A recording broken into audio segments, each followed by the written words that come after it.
Greetings from eMediNews and HeartCare Foundation of India. Welcome to our show, Chat with Dr. KK.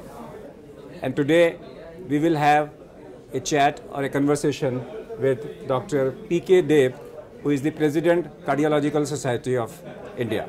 Welcome to our show. Thank you. Thank you. Very specific question. Yes. That now you are going to become the President of Cardiological Society of India.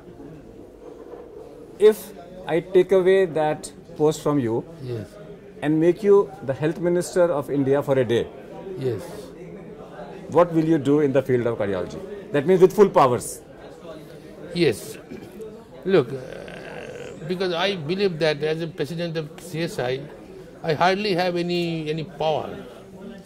In fact, I do believe that CSI should come forward with guidelines.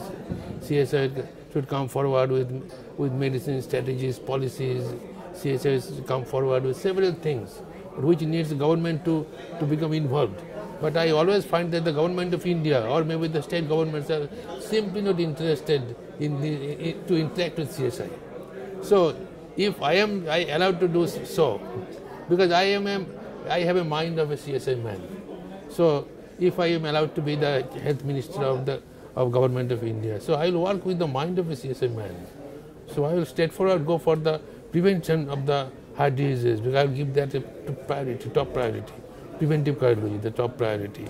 Then the preventive medicines, the top priority. The Indian guidelines will encourage studies on Indian epidemiology, so that the preventive strategies can be formulated more and more deeper, more and more stronger. So these will be my main areas, rather than concentrating on multi-specialty hospitals, high-powered hospitals. I would like to reinforce the medium quality hospitals in districts and subdivisions where the proper treatment can be given to the poor persons.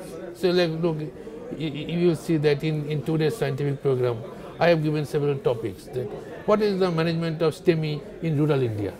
Because I believe that if even Dr. Ashok Seth or even the Professor of Cardiology of AIIMS is shifted to any rural place and asked that you manage a case of STEMI in rural Chhattisgarh, rural Andhra Pradesh, rural West Bengal, rural Assam, he can't do anything because there is no medicine, no infrastructure, nothing.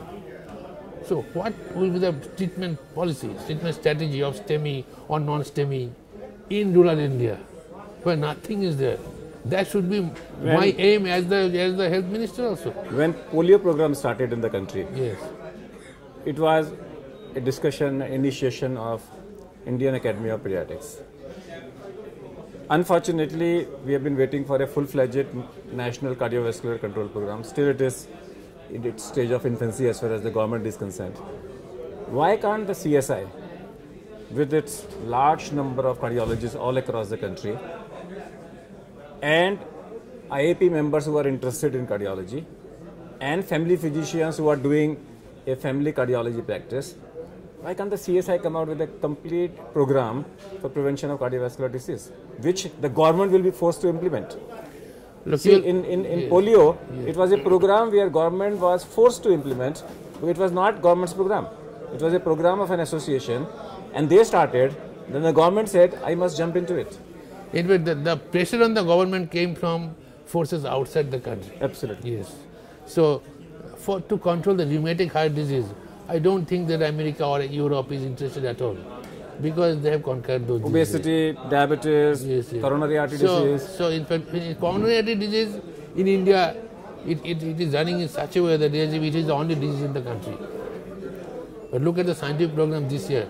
I have broken the shackles of these ideas. How much is the stent market in India in terms of crores? It is huge. I can't give you the exact number. I have been given to understand it is more than 2,500 yes, it crores. Is huge. It is huge. If there is so much of a market of 2,500 crores, all the cardiologists together can collect not less than 500 crores for the program.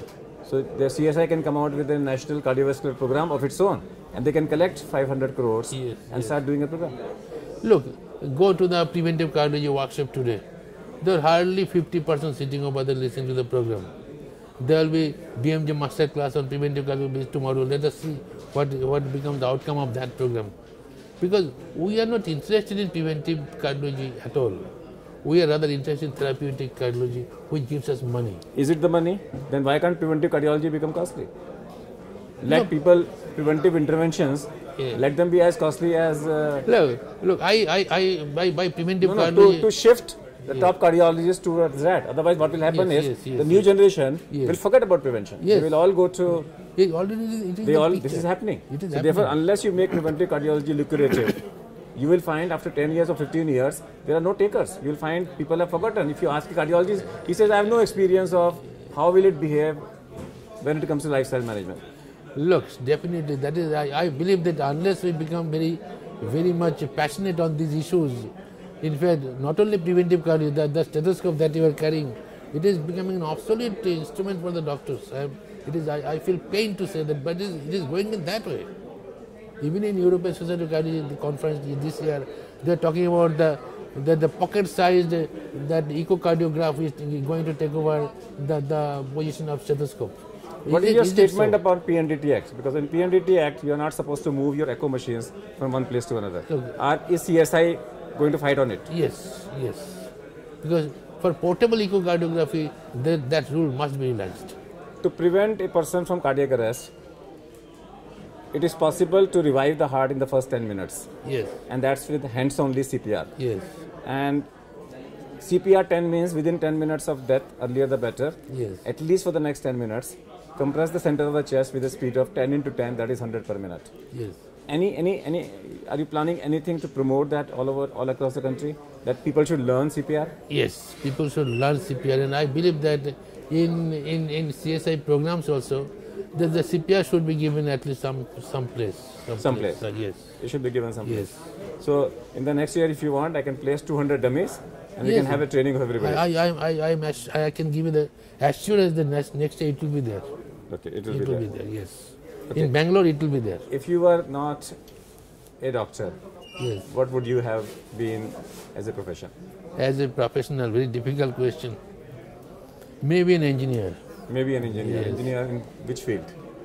Look, when I was a student at that time, this information technology and electronics was not that much prominent. So I would have been probably a mechanical engineer. Mechanical. Yes, probably. So that was Dr. P.K. Deb.